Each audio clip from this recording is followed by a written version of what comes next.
Hello, welcome again. I'm David Wilkins. This is the sixth in our series of 8 classes in American slavery. I'm glad you've joined us again. Let's begin. I'm going to share my screen. We're going to proceed in our study of the expansion of slavery ultimately. Now, some of this may be a bit of a review from our fifth series, but there's some important overlap. So bear with me if again there is some repetition. Quick review. Uh, Remember, we've talked about the charter generation, the revolutionary generation, and we are now looking at the generation. Let's call it the Cotton Kingdom.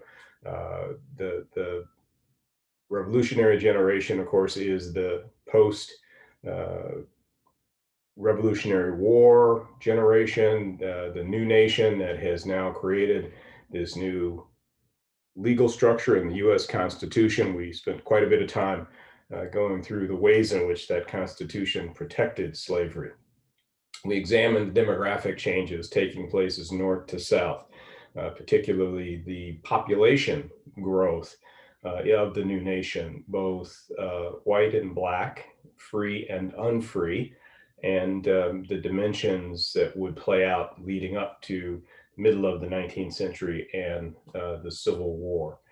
We focused on Philadelphia and its important role in the emergence of a black community, a black experience for free and often runaway African Americans, formerly enslaved, trying to find life outside of the plantation.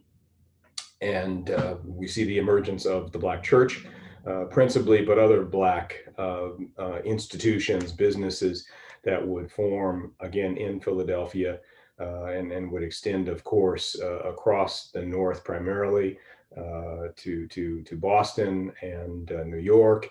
And these institutions will be the bedrock, really, of what will be the Black community over the next 2 centuries.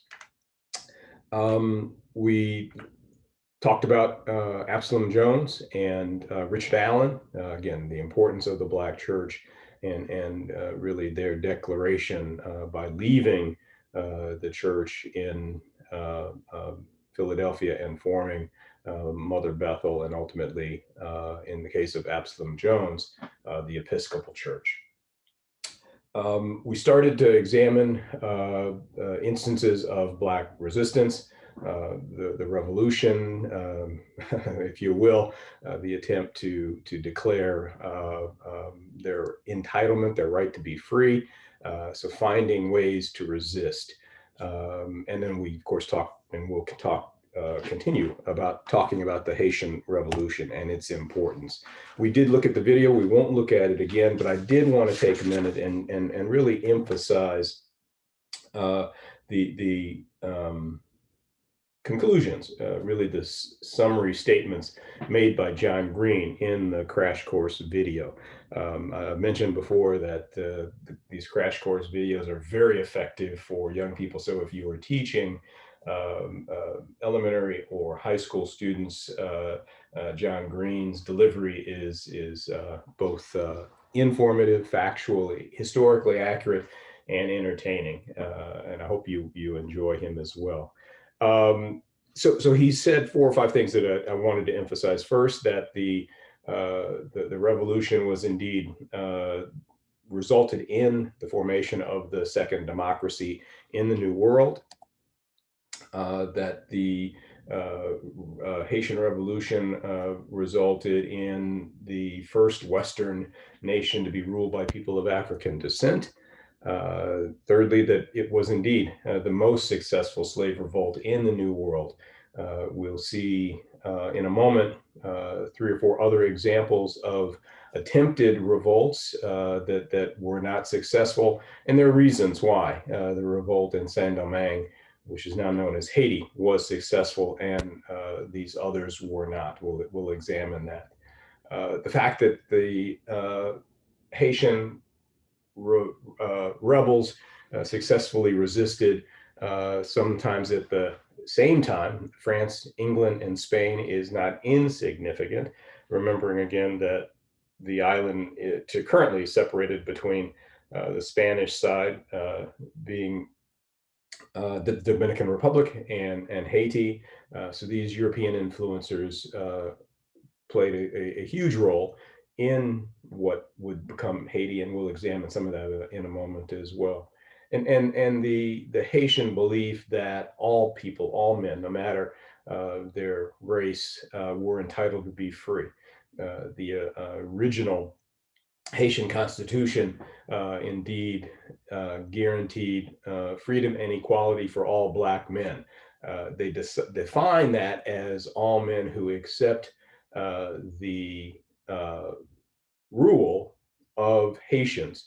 And so it was a declaration that we are free people. Everyone is entitled, regardless of their race, their background, their nationality, but they must submit to Haiti as a Black ruled nation. Very, very important.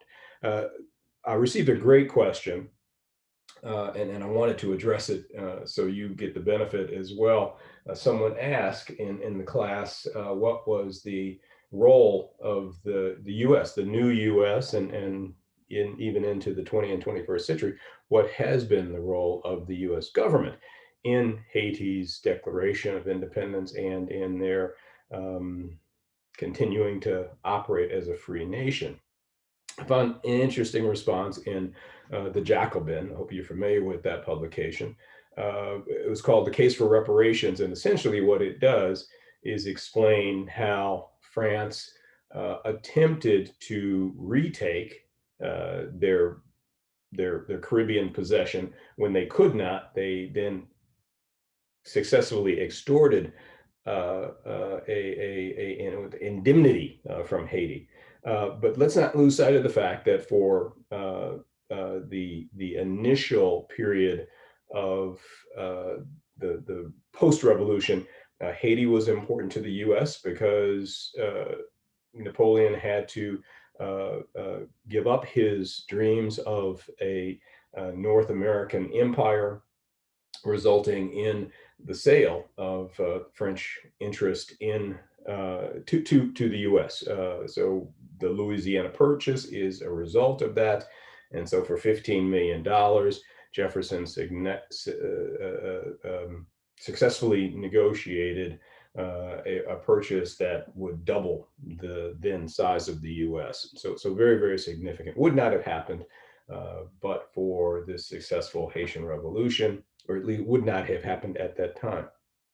From the Jacobin article, again, The Case for Reparations, we first begin to recall the utter brutality of life in Haiti for enslaved people. They begin to explain, in the beginning of the article, they explain the 15-year life expectancy of enslaved Africans, that indeed it was the wealthiest European colony.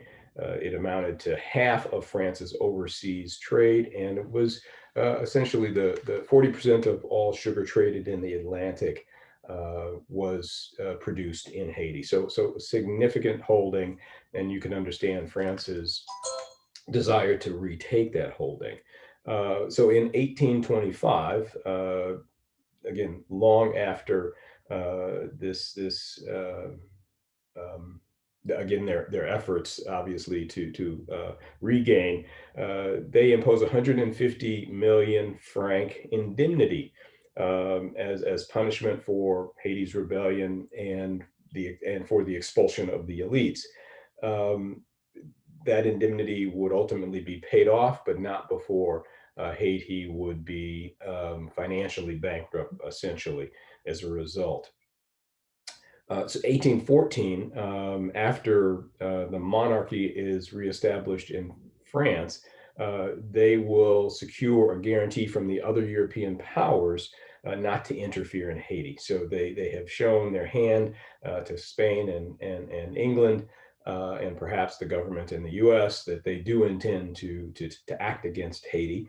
1815, at the Congress in Vienna, France will secure a secret article, so an agreement again among these European powers, that it is important that they regain Haiti by any means necessary, and indeed, as a result, the U.S. would not recognize Haiti's independence until 1862. So a significant period of time where Haiti, after having declared its independence and its new nationhood, would be the anathema of both the European and the U.S. governments. Indeed, Haiti would deploy warships after the imposition of this indemnity, and again, this was an agreement forced on Haiti. The then president believing that if Haiti would make this agreement, they would be able to live in peace, and of course they had no choice since France was prepared to re-invade the island and take over. Haiti would pay off this indemnity by 1893, but not before its debts, its borrowing to pay the indemnity, borrowing from particularly Germany, France, and in the U.S. 80% of the wealth of Haiti would be devoted to servicing that debt through the end of the 19th century. So again, a indemnity that would make it almost impossible for this small independent nation to be able to stand on its own feet economically and internationally, and explains much of its degradation today. Obviously, the natural disasters that have befallen it have been horrible, but its ability to respond to those disasters certainly hindered by this huge burden imposed upon it. The U.S. foreign policy toward Haiti was no better. Woodrow Wilson in 1914 would deploy the U.S. Marines to ensure that its loan repayments would be made. Roosevelt would go so far as to, Franklin Delano Roosevelt would go so far as to rewrite, or I should say order the rewriting of the Haitian Constitution to remove the prohibition against the foreign ownership of Haitian land.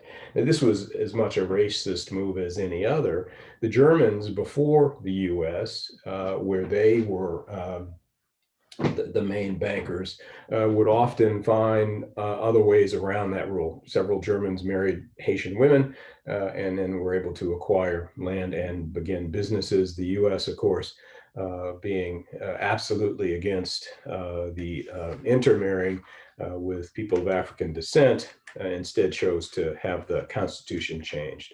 U.S. was so insistent that its loans be paid that the U.S. Marines would, in fact, as I said, be deployed and wouldn't leave until 1934. And that's not before they oversaw the creation of a national military in Haiti that was always pro-government, no matter where that government's allegiance lay. But the people of Haiti certainly suffered since the creation of that army. And we see terrible fruit of that U.S. imposed military force ever since. So again, Haiti, a very, very important player in this story that we're telling. Again, the most successful slave revolt in the world. Some other examples: Gabriel's conspiracy, as it would become known, is important in that it is one of a series of attempted slave revolts. Was not successful. None of them were successful. We'll look at John Brown and Harper's Ferry. We'll look at Nat Turner, certainly. And we need to understand, because the question is inevitably asked, why couldn't enslaved people in the Americas do what the Haitians had successfully done? Well, for one, the population disparity between the Haitian experience and the American experience is not comparable. I believe we saw in the John Green video that enslaved Haitians constituted better than 90% of the population, and that was never the case in the U.S. Even in the South, at the height of the cotton boom, the population in South Carolina, for example, would never exceed more than 60% black versus white, and it's just simply the overwhelming force. And we'll see in a moment why. In addition, the overwhelming force of the planter class in the U.S. Always attuned to the possibility of slave revolt would put down um, actions such as Gabriel. So 1799, Gabriel is punished by his masters, branded in court as a result of having been caught stealing a pig. He's a blacksmith, and so he spends several years nursing this public punishment, and he has made swords and other weapons. He then uses those to recruit a small army of conspirators, and prepared to strike in August 30th of 1800. Unfortunately, the strike is delayed by a storm, and by the time the storm passes, the plot has been betrayed, and Gabriel and many of the others involved will be severely. 65 of them will be tried, and 26 will be executed. And interestingly enough, the Gabriel's owners and many of the others will be compensated for the loss in the value of their property. There's an interesting quote from Gabriel's trial. A Virginia lawyer, or could have been a British lawyer, happened to be in the area observing the trial, and he records having a conversation with one of the conspirators who is responding to questions about the supposed plot. And in response to a question, he says to the recorder, he says, "I have nothing more to offer than what General Washington would have had to offer had he been taken by the British and put to trial by them." He says, "I have adventured my life in endeavoring to obtain the liberty of my countrymen and am a willing sacrifice in their cause. And I beg, as a favor, that I may be immediately led to execution. I know that you have predetermined to shed my blood. Why then this mockery, all this mockery of a trial?" So quite an interesting pronouncement by someone knowing they're headed for the gallows, but having the presence of mind to position themselves as no different than the American rebels against the British. Charles Deslandes is an interesting case. I mentioned, if I did not, I should have mentioned that, again, the ever-present fear of what the Americans would call servile insurrection was always on the minds, and certainly after the Haitian Revolution, and indeed you find several of the Haitian elites, the former plantation owners, will escape Haiti and will come to Louisiana and South Carolina and Georgia to rebuild their fortunes. They will bring along with them their lead sugar uh, uh, um, technicians, if you will. So these would be enslaved people who knew how to grow and process sugar. So very, very valuable, skilled laborers. Deslandes was believed to be one of these. He's referred to as a commandeur. And believed obviously that he would have, if not witnessed, been and participated, certainly old enough to have experienced the Haitian Revolution. He's in New Orleans, and by 1811, there is a plot unfolding. He has successfully recruited several other of these former Haitian sugar engineers, let's call them, and they have about 800 men who are prepared to move, and they do on the evening of January 1st, 1811. They murder, I believe it's Deslon's son and one other member of his household, and they will go from plantation to plantation, killing as many as 100 Louisiana planters and people in the community.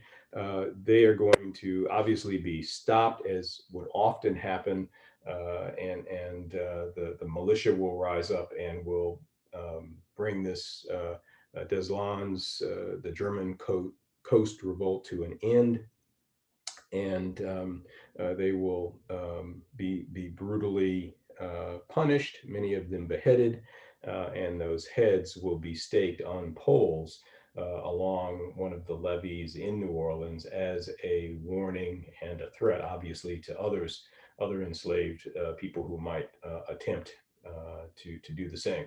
This would be, at the time, the largest slave revolt before the Civil War. Ed Baptiste, who is an economic historian of slavery, we will look at his work, The Half Has Never Been Told, describes the difference between enslavers in the, as he says, the southwestern US and their Caribbean counterparts. Baptiste says the enslavers in southwestern United States were different than their Caribbean counterparts. They were wiser in their power, having learned the lessons of Saint-Domingue, Haiti today, and the American Revolution. They were more numerous than their Caribbean brothers, and they were better at war. They were more clever in their cruelty and more ruthless and decisive in a crisis. The enslavers could call on two key elements: a white majority and a federal government dominated by enslavers who were committed to putting down slave resistance. So the white majority, as I've said before, the population imbalance was completely reversed in all of the U.S. And you remember, again, you have the federal government supported by the Constitution and its protections, as we've discussed, against revolts, insurrections, explicitly written into the Constitution. So again, I think that answers the question that invariably arises as to why the enslaved Black people couldn't have pulled off a Haitian type revolt in the U.S. or in any of the southern states. The Negro Fort is an interesting story. So this is Florida post the British evacuation in 1815. The fort will be essentially taken over by a group of Maroons. We've again talked about these groups of usually runaway enslaved people who will join together with native peoples and form communities. And this is a community that would grow quite large. So the Choctaw group primarily, and this fort would provide protection, and they would have their families and would be very independent of the community. Indeed, they would lead raids into Georgia, the Georgia border, attracting other runaway slaves. This was obviously a thorn in the side of the territorial government or the Spanish government, and ultimately the enslavers in the Mississippi Valley would demand the government take action. General Andrew Jackson, by 1816, would put, having been pressured by Georgia planters in particular, would petition the Spanish governor to destroy the settlement. And he will succeed, and the fort would be attacked in July of, I believe it is 1816, and with the overwhelming military advantage, the fort would be destroyed, and many of the occupants, men, women, and children, would die. And those who survived, if they did not escape, they would be sold back into slavery. And the fort would ultimately be the location of Fort Gadsden, which I believe is still operating today. Denmark Vesey, the last example, he was a Charlestonian, member of the church in Charleston, and by 1818 had determined it was time for freedom. He had planned for 4 years, but tragically was betrayed by a Charleston slave. This was often the great failing of these attempts is that some other enslaved person, for whatever reason, would betray the plot, and they would be brought to trial. 32 would be executed, and 42 deported. By this time, the communication between communities, between the various states, is fairly sophisticated, and so news of Denmark Vesey would further heighten this great fear, would drive the planters, particularly, to ensure that local militias were in place and prepared to strike down any such attempts. Tragically, the Charleston AME Church would be torn down as a result, and you will see this practice and into the 20th and even the 21st century. Black churches being burned as a either retaliation or warning to Black communities, particularly in the South, who would deem it important and valid that they claim their rights. You'll see this certainly through the civil rights movement. So let's take a moment. I want to show a quick video. These are the Black Seminoles and the Black Seminole Slave Revolt. As we conclude this section, as you'll see, we're talking again about a maroon community, in this particular case, enslaved Africans who ally themselves with the Seminole Indians in Florida. And let's take a listen to this interesting story.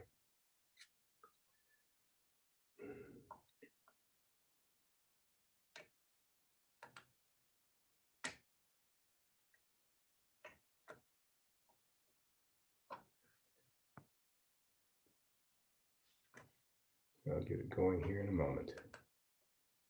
It's hard to imagine that Hollywood hasn't jumped all over this. You would think it would be box office gold because it's part Spartacus and part Braveheart and part Amistad and part Glory with a little bit of Dances with Wolves thrown in. A story decades long of oppression and freedom fighting. I don't understand why there hasn't been more attention to John Horse and the Black Seminoles, but hopefully we can correct this.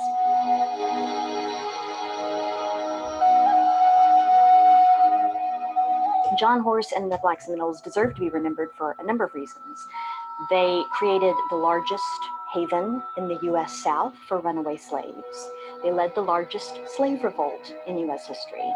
They secured the only emancipation of rebellious slaves prior to the U.S. Civil War, and they formed the largest mass exodus of slaves across the United States, moving from the Florida Everglades through Indian Territory, what would become Oklahoma, eventually locating in Mexico, where they secured title to their own land.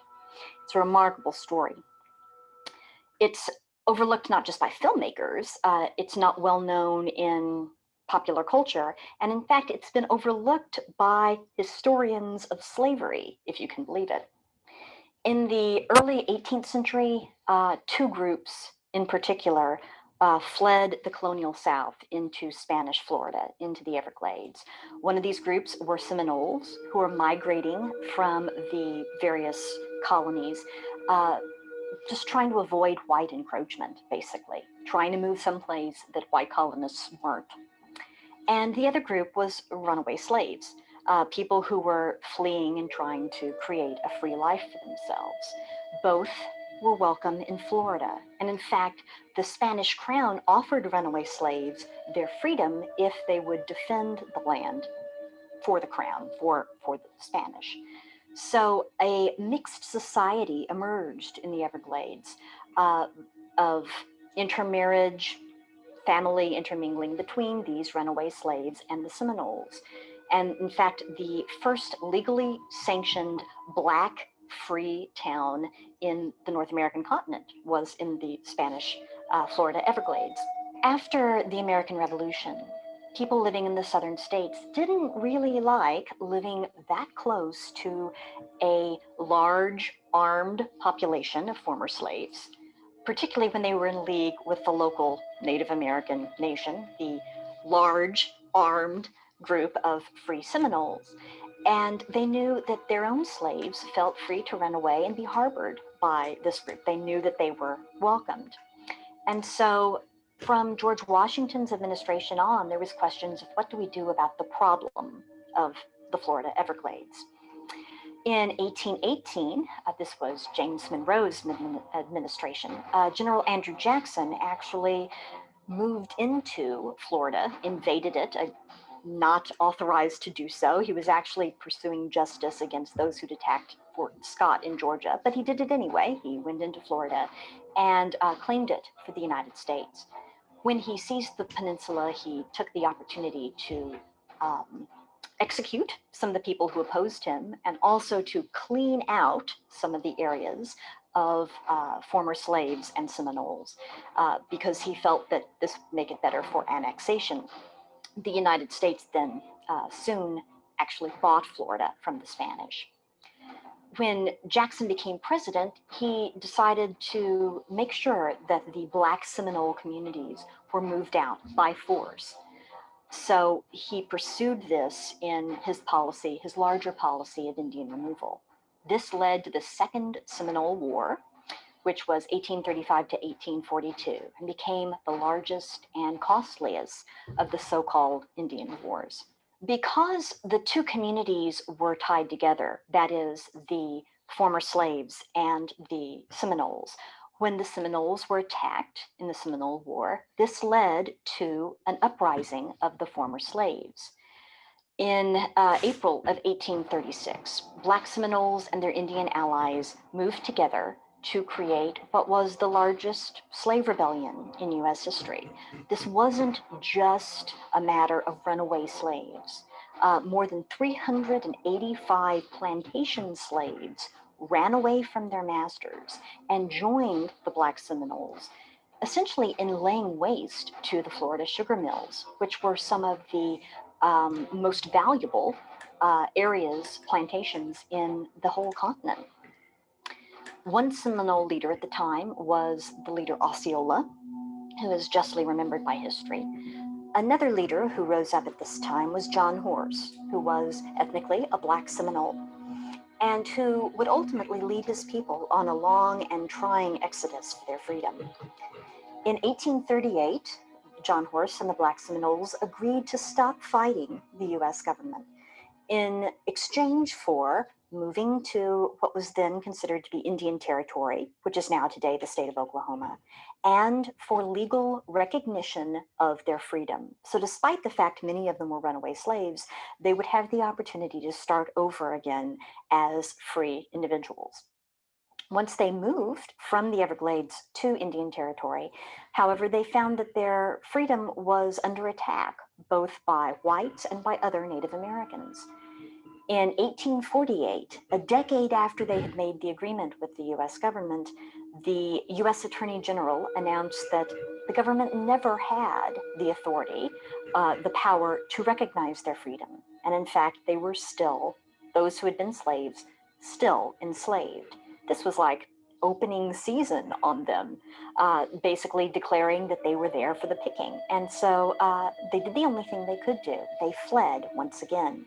Without security in Indian Territory, Horse and his Seminole ally Coacoochee promptly went to Mexico, where slavery was already illegal and had been for a couple of decades. There, Horse became famous as a general in the Mexican army, and his people found a way to make alive. Once they relocated to Mexico, things changed. When slave catchers from the Republic of Texas went over the border to try to find the runaway slaves, now free men, they met resistance not only from the Black Seminoles, but also from the Mexicans and the Mexican army itself. Eventually, the Black Seminoles, led by Horse, gained legally recognized Mexican land, Nacimiento. Why isn't this recognized today? Well, for one thing, historians tend to be historians of Native American history or historians of slavery, but there's not many that move among these subjects. And it's a bit confusing because you have both the issue of runaway slaves and the issue of Native Americans kind of blended together. So it seems to fall through the cracks. Tradition is that Nat Turner's rebellion is the big turning point in the history of slavery and slave revolt. But that happened before the rebellion of the Black Seminoles. So it doesn't really fit the traditional trajectory. And perhaps most importantly, it really represents a blemish on US history, not only because of the poor treatment of Native America as represented by the Seminole War, not only the poor treatment of African Americans through the device of slavery, but also because this group really did manage to negotiate a separate peace with the US government, and 10 years later, the government turned their backs on them. So it's in multiple ways a difficult story for people of the United States to tell. But it's worth remembering that a community of freedom fighters trekked from Florida to Oklahoma to Mexico and found ultimately peace and freedom and prosperity in lives that they could direct as their own. I recommend highly the website johnhorse.com for more information. Truly a great liberation story, and I wish we had more time to study it. I will share the website John Horse and commend it to you for your review. It's really well done. A lot more detail than the professor provided. But I don't want to lose a couple of key points she makes. This conflict between historians of Native societies and historians of American slavery. I think that is less a distinction today. There's new scholarship evolving. As we've mentioned in this class, there's a new book, The Other Slavery by Andres Resendez, which talks both about the enslavement of indigenous peoples in the Southeast, ultimately in the West, with the relocation, removal of Southeastern tribes, and again, these alliances between Africans, enslaved and otherwise, with these communities, is a focus of that newer scholarship. And I think as that evolves, we will see more information on the Black Seminoles and their role in this. I think it's also interesting to note that the U.S. government's reneging on this 1848 treaty is a characteristic that certainly Native nations have experienced and will throughout this 18th, 19th century in dealing with the U.S. government and implications of that today. We see, of course, with the reassertion of Native autonomy and sovereignty in dealing with the U.S. government. So again, there's quite a lot more we could say about this again important movement, but check out John Horse, and we'll continue learning more even in this class as I learn more about the enslavement of indigenous peoples in America, and indeed their involvement in some instances in enslaving Africans. And so let's proceed. Stop here and allow some Q&A, and then we will proceed. Okay, we're going to now move into the discussion of the expansion and the business of slavery. This is, again, that period after the Revolutionary War in the early part of the 19th century when we will see slavery evolve very, very differently in the South than it will in the North. By this time, as the scholars would say, most of the northern states have abolished slavery and in some way, and in the South, slavery will become entrenched. This is a graphic characterizing a slave coffle.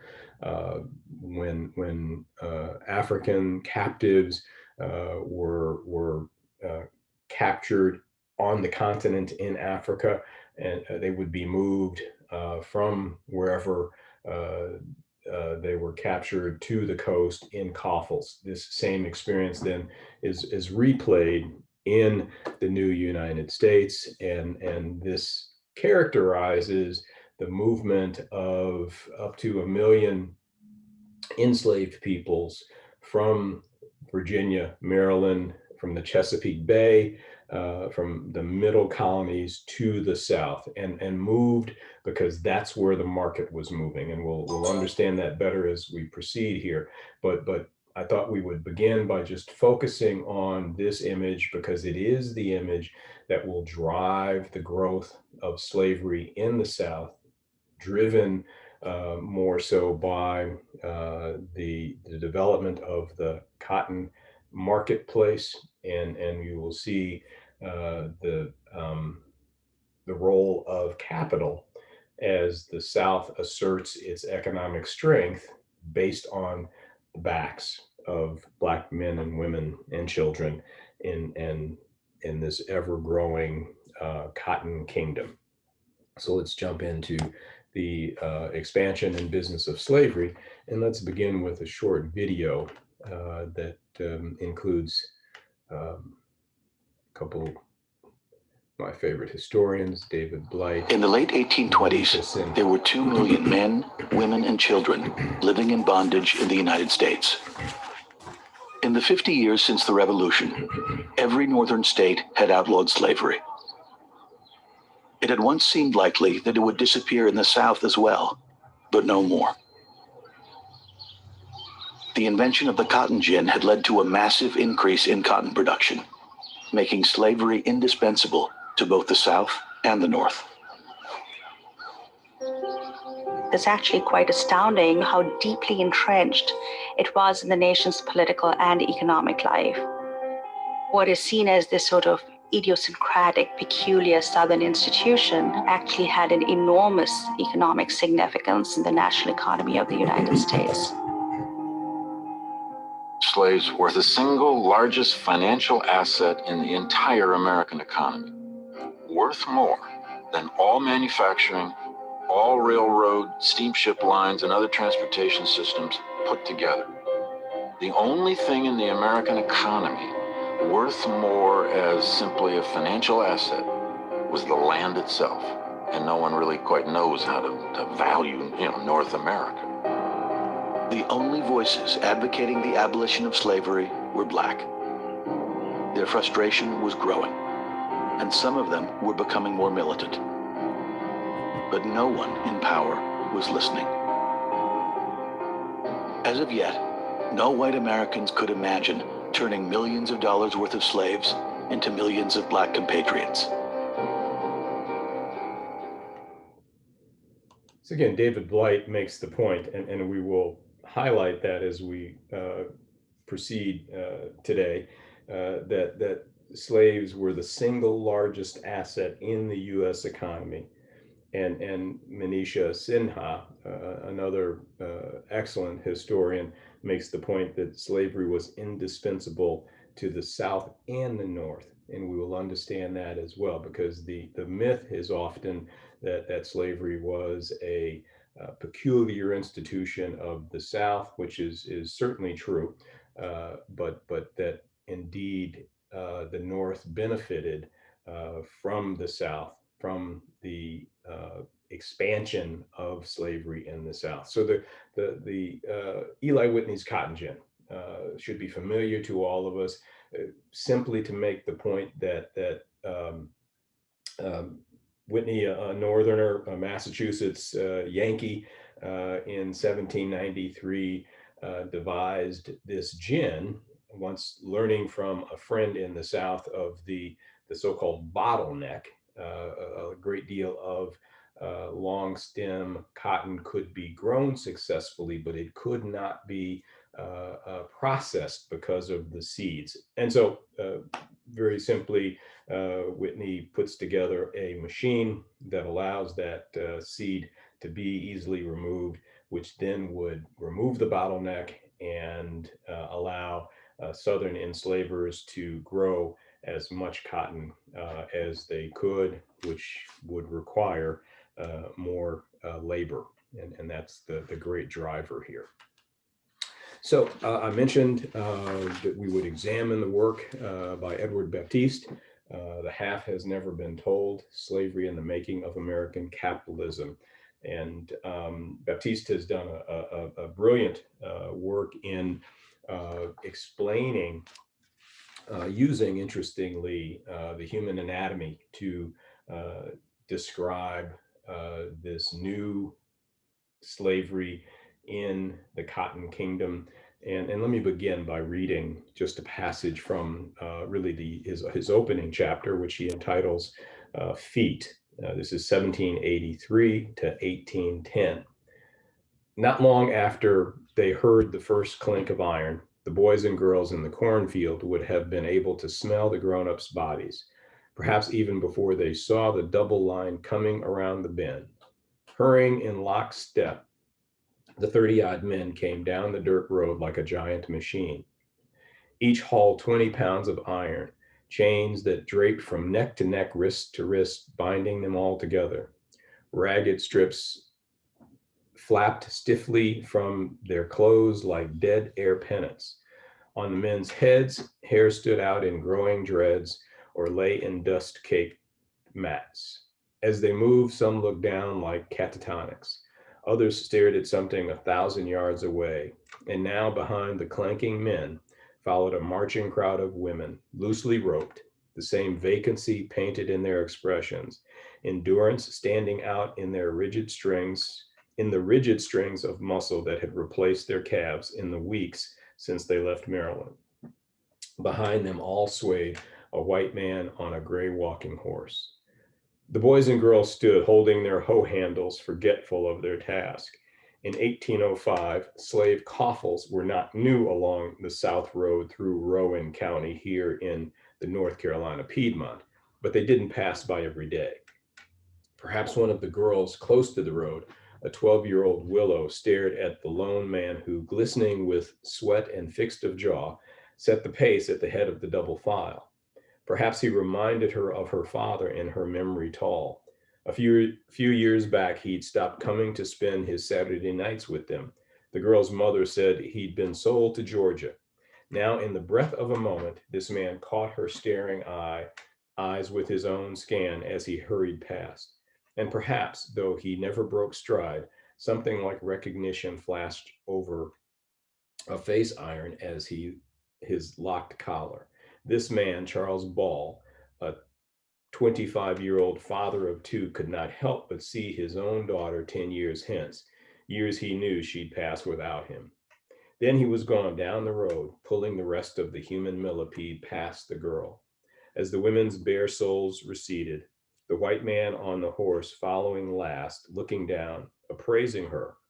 The overseer on the far side of the road called out, "Hey," to her stock-still self, and she would surely have realized that the coffle carried her own future with them.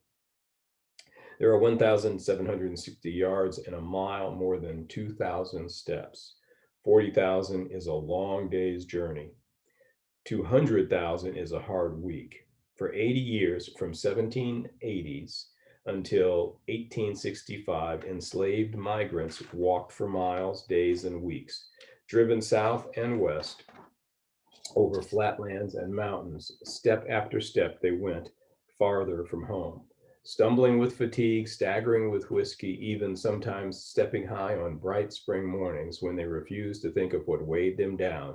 Many covered over 700 miles before stepping off the road, their footsteps made. 700 miles is 1.5 million steps. After weeks of wading rivers, crossing state lines, and climbing mountain roads, and even boarding boats and ships and then disembarking, they had moved their bodies across the frontier between the old slavery and the new. Over the course of 80 years, almost 1 million people were herded down the road into the new slavery.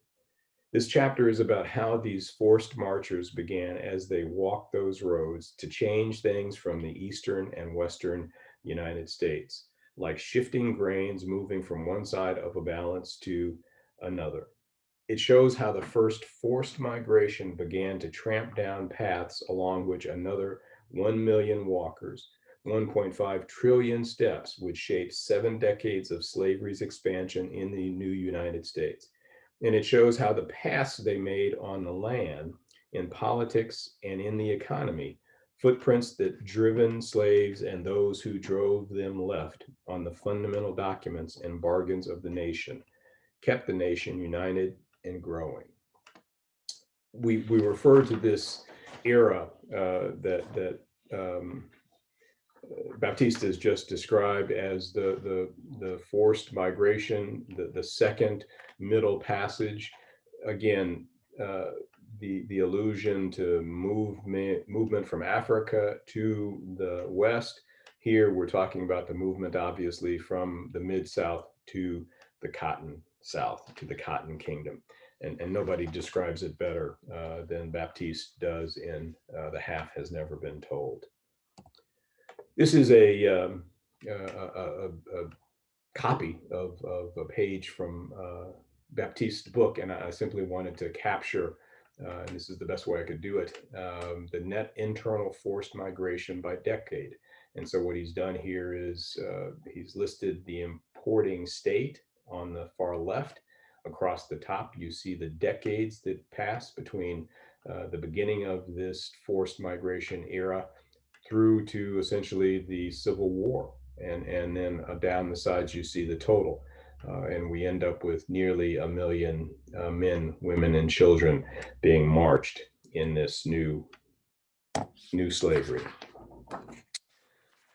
So as we contemplate, again, thinking of the passage I've just read, the young girl looking at Charles Ball, a character, by the way, we will see again in our class. Ball's narrative is well known among historians, available to you if you're interested. He tells the story of this forced migration, of his running away and recapture of family separations, which is as horrific as any part of this American slavery experience. Understand, we are talking about the separations of families, children from parents, brothers from sisters, husbands from wives, all in support of building this larger economy around human beings and growing more and more cotton for the global market. A Fugitive Slave Act is passed in 1793 specifically to address the runaway circumstance. And to prevent that, there was a clause in the Constitution that we studied 2 weeks ago, or 2 classes ago, but there was not enabling language built into that provision. This act was put in place to strengthen the enslavers' rights to demand the return of their runaway men, women, and children.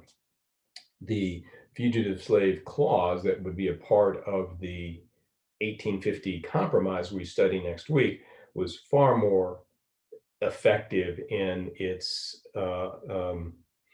shall I say, the powers given to the enslavers and their slave catchers. International slave trade would end 1808 as per the Constitution. And let's be clear, as we've said, that was not a drop dead date in that it had to end what the provision in the Constitution says, that it shall not be ended before the decision, in fact, to effect that termination really resulted because the South did not grow as large as it had anticipated in 1787. They did not have the votes, and therefore Congress passed a law and was signed by the president at the time. War of 1812 obviously takes place. Its importance to our discussion is much like the Revolutionary War and every other war that America would fight. Black men would fight, and in this instance, would fight on behalf of the Americans as well as the Brits, because as they did in the Revolutionary War, the Brits would promise freedom to any enslaved who were able to make it to British lines, and indeed a group of formerly enslaved Black Americans would join with the Brits in the burning of the White House. And so again, another interesting twist in this tale of alignments across racial lines, all driven by this practice of slavery. Another quick video on an important compromise that would presume to address the slavery issue at this point in time. If we get it to run here.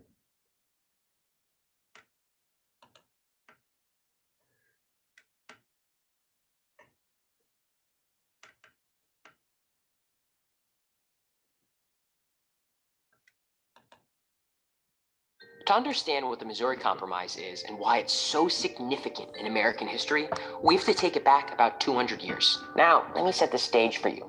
The year is 1820. The U.S. is a young nation with 22 states, 11 free states in the north and 11 slave states in the south. But this balance is called into question when Missouri, a piece of land acquired from the Louisiana Purchase, wanted to be admitted into the Union as a slave state. Slavery was a highly contentious issue in the U.S. at this point. Some were pushing for the total abolition of slavery, while others looked to expand it. This issue pinned families and states against each other, creating a powder keg just waiting to explode. With tensions already high, the idea of Missouri entering as a slave state prompted heated debate in Congress and throughout the nation too.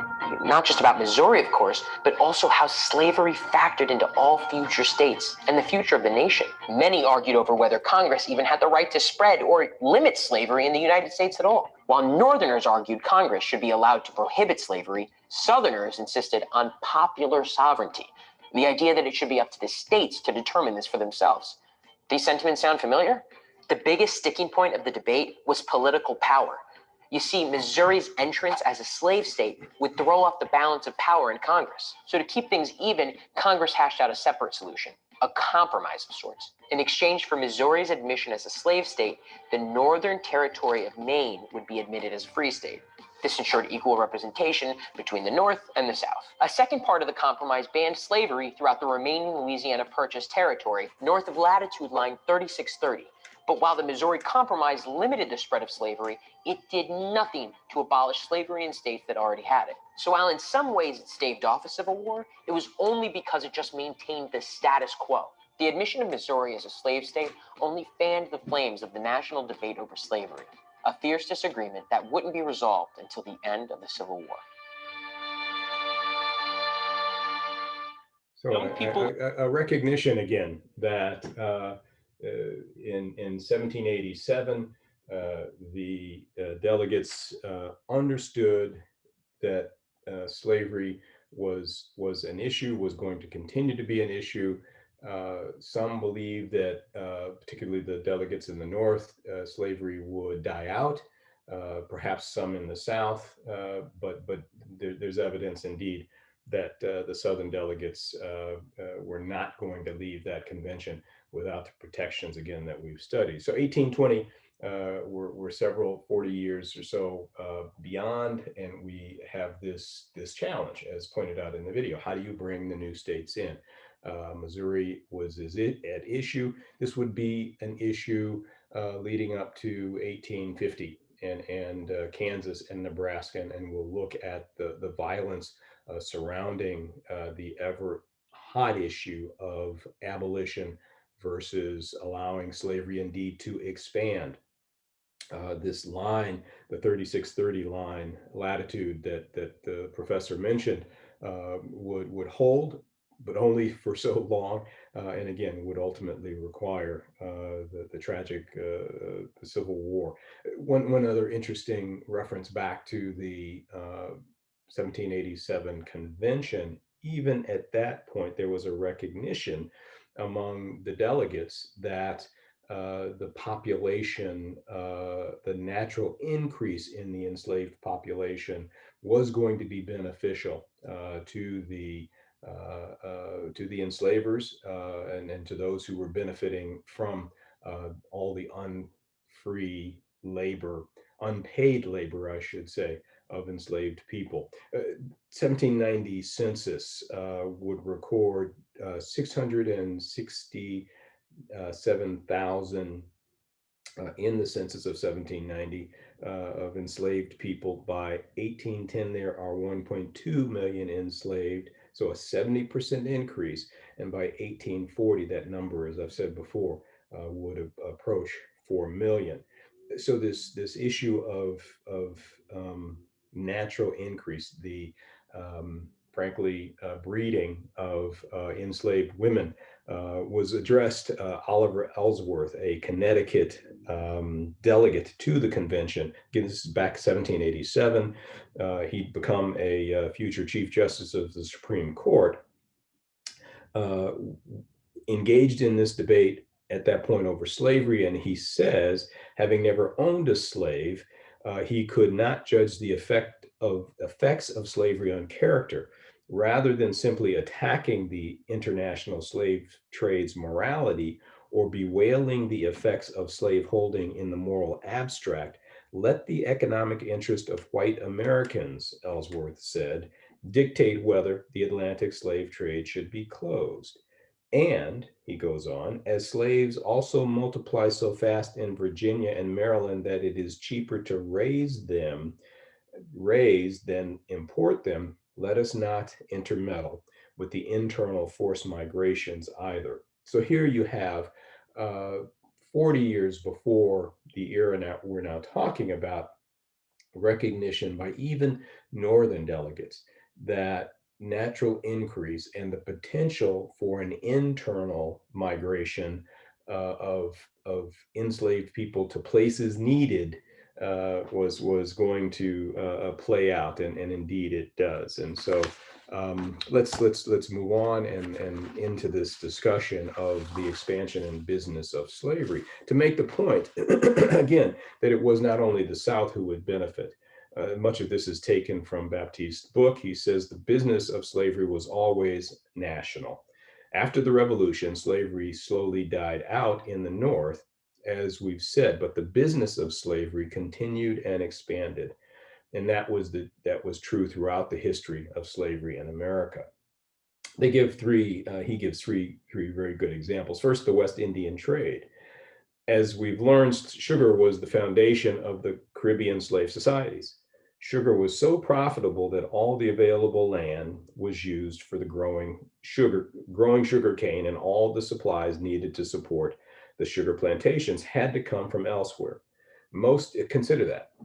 They only grew sugar. And some would say in parts of the South, large parts of the South, they would only grow cotton. Let me continue. Most, if not all, the food, clothing, and necessities for living were imported, and much of that came from New England. New Englanders received molasses from the sugar processing, which they converted to rum. At one time in the 18th century, there were 16 distilleries in Newport. Conversely, slaves in the Narragansett region were deployed in the growing of foodstuffs and cattle to supply the sugar islands. Rum was Rhode Island's #1 export.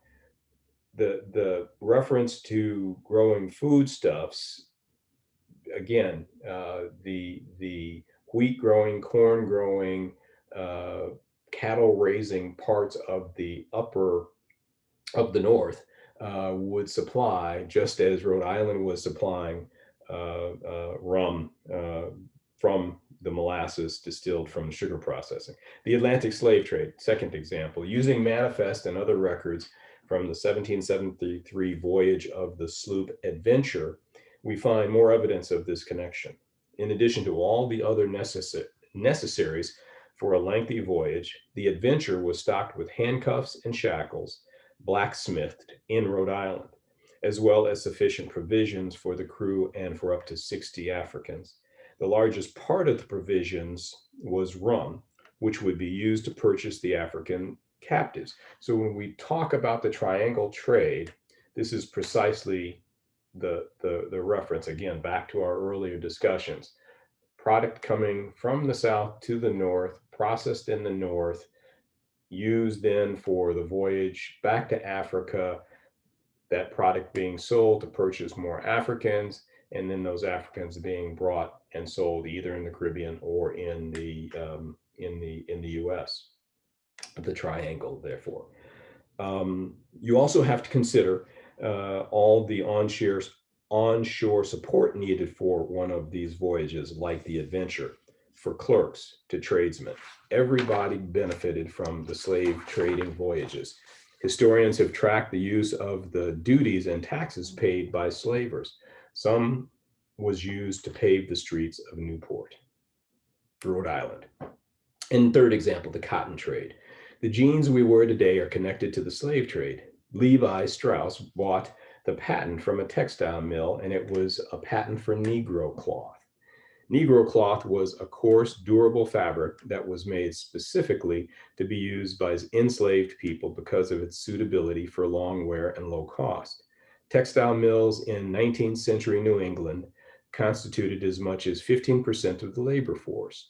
Between 1800 and 1860, again, the period we're talking about of this middle passage, this forced migration north to south, Rhode Island operated 80 Negro cloth mills, and as many as 20 Rhode Island cities or towns had Negro cloth mills. 1/3 of the product manufactured at the famous Lowell Mills was destined for plantations. Two other quick notes. Lehman Brothers, a name that we're all familiar with, began as a cotton broker. New York banks were the only banks large enough to finance commercial activity needed to support the industries supporting slavery. And that commercial activity was often, obviously, the financing of operations, and that financing was often secured by the bodies of enslaved Africans as collateral. And then we'll look more closely at Baptiste does an excellent job. And let me just refer you, for those of you who don't care to read Edward Baptiste's 600-page book, Matthew Desmond, a Princeton historian, does a very good job of capsulizing the key points in Baptiste's book in his 1619 New York Times contribution. So again, if you've got that magazine, or if not, simply pull up the 1619 project, and you will find Matthew Desmond and his writing on capitalism and slavery. And then lastly, also Baring Brothers, a very famous old British bank, financed the Louisiana Purchase for Jefferson. So again, the economic impacts of slavery.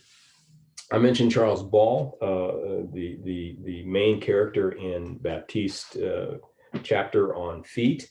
And he tells an interesting story of having, again, in his narrative, being enslaved, escaping, being recaptured at least twice, and the tragic experience of being separated from his family, from his children, as we've discussed. Ball was born on a Virginia tobacco plantation in 1780.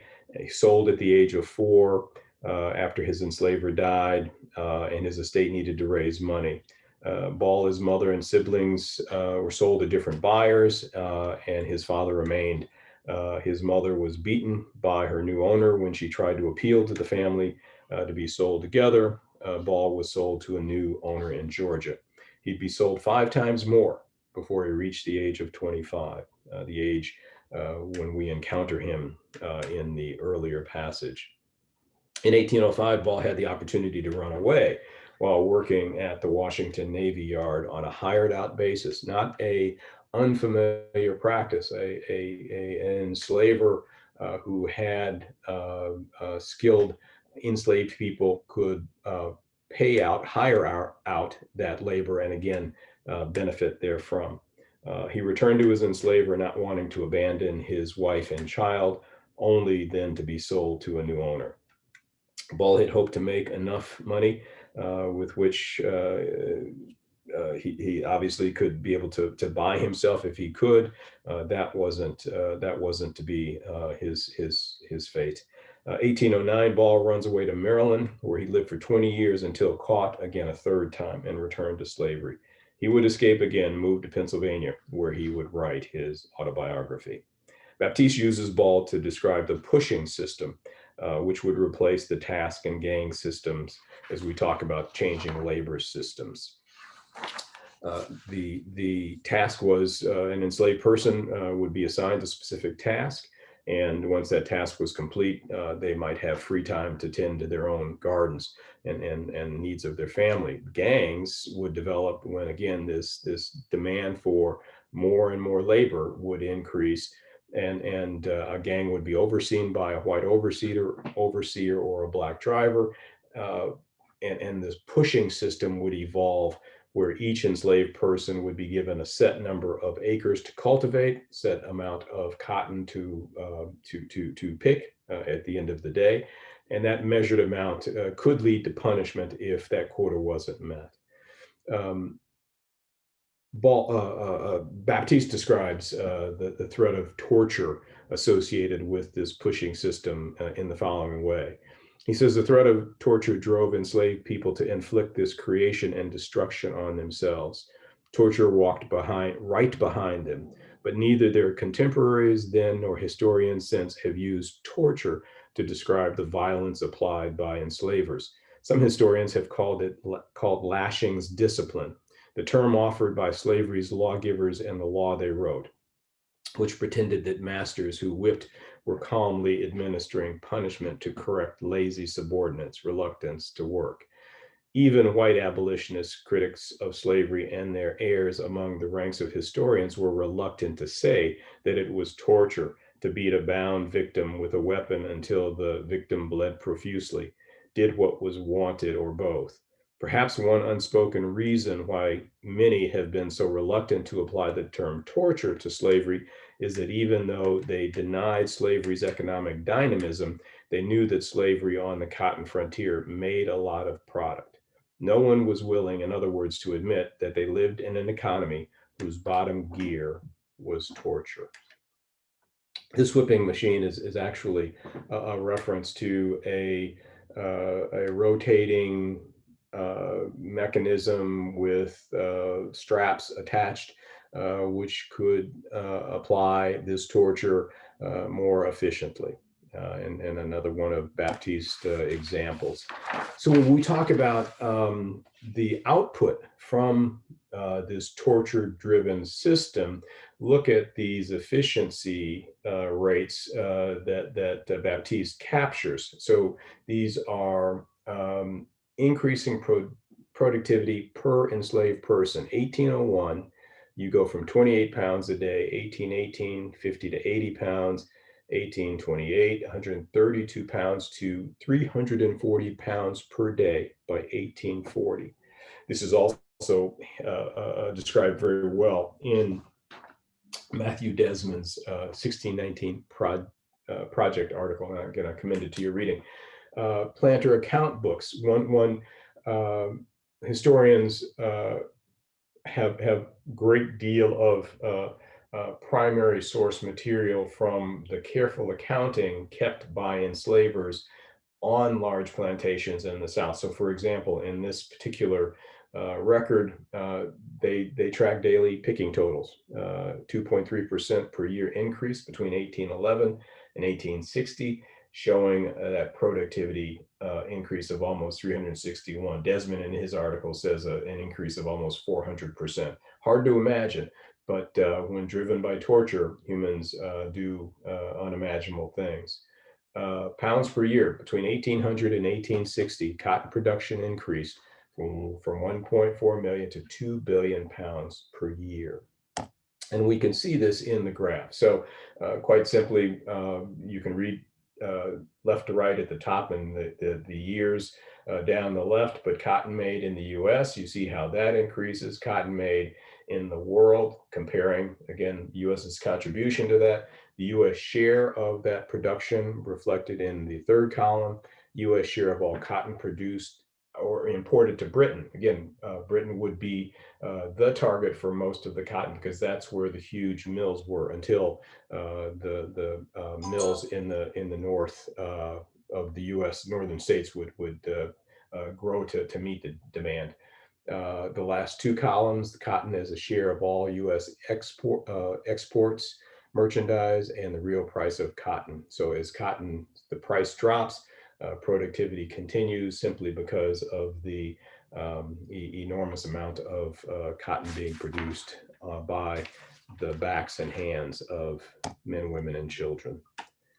Let's take a few more questions, and then we'll conclude the session for today.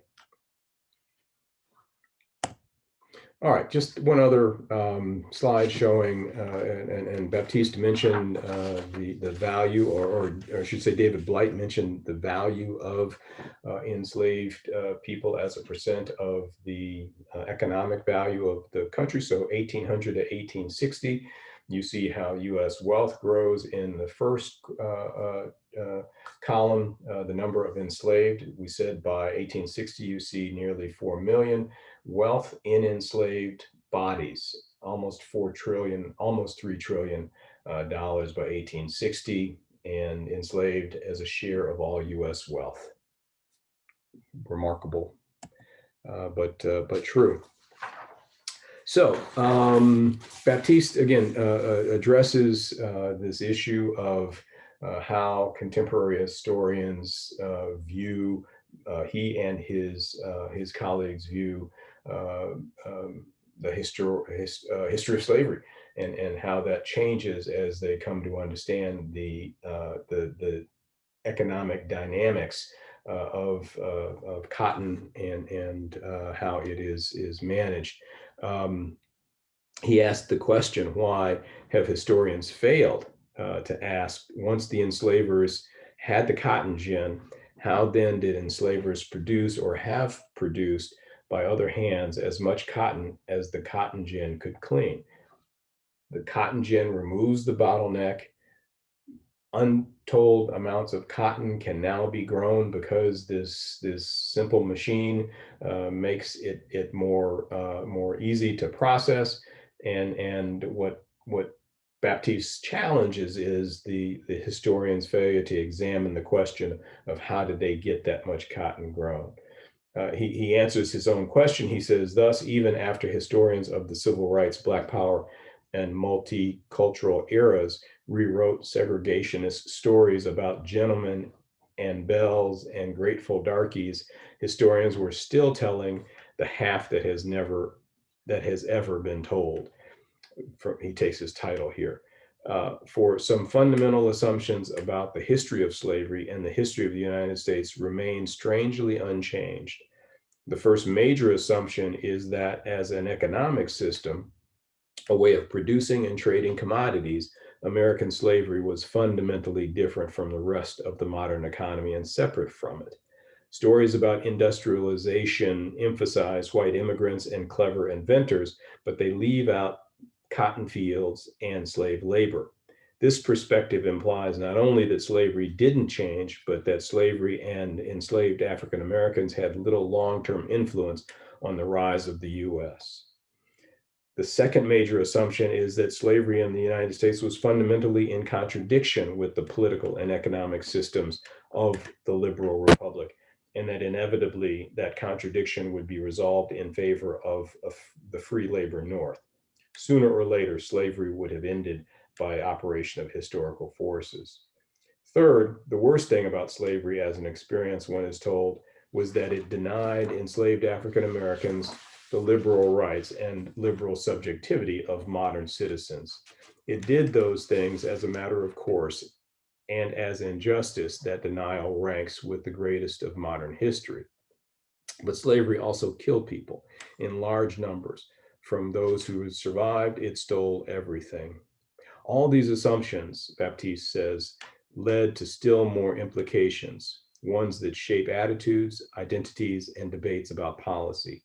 If slavery was outside of US history, for instance, if indeed it was a drag and not the rocket booster to American economic growth, then slavery was not implicated in US growth, success, power, and wealth. Therefore, none of the massive quantities of wealth and treasure piled by the economic growth is owed to African Americans. Surely, if the worst thing about slavery was that it denied African Americans the liberal rights of the citizens, one must merely offer them the title of citizen, even elect one of them president to make amends. Then the issue will be put to rest forever.